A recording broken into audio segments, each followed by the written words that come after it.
បងប្អូនប្រិយមិត្តជាទីគោរពសូមស្វាគមន៍មកកាន់ Channel ក្រុមប្រាប់ឆ្នោតយួនរបស់ Admin ថ្ងៃនេះ Admin មានលេខតម្រុយល្អៗរបស់ឆ្នោតយួនសម្រាប់យកមកចែកជូនពុកម៉ែបងប្អូននៅថ្ងៃទី02 ខែ01 ឆ្នាំ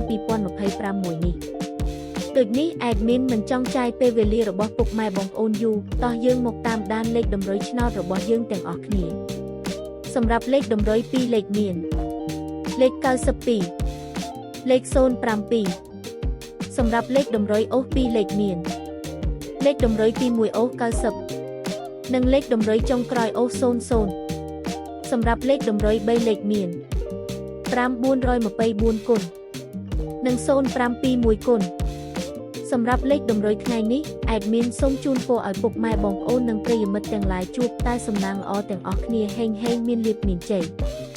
ជាចុងក្រោយសូមកុំភ្លេចជួយចុច Subscribe និង Comment ហើយដាក់សញ្ញារូបកណ្ដឹងដើម្បីជាការផ្ដល់កម្លាំងចិត្តមកកាន់ Admin ជាពិសេសងាយស្រួលតាមដានវីដេអូថ្មីនិងលេខតម្រុយល្អៗជាប្រចាំថ្ងៃជាមួយ Admin សូមគោរពលាពុកម៉ែបងប្អូនពី Admin ក្រុមប្រាប់ឆ្នោតយួនសូមសំណាងល្អទាំងអស់គ្នាសូមអរគុណ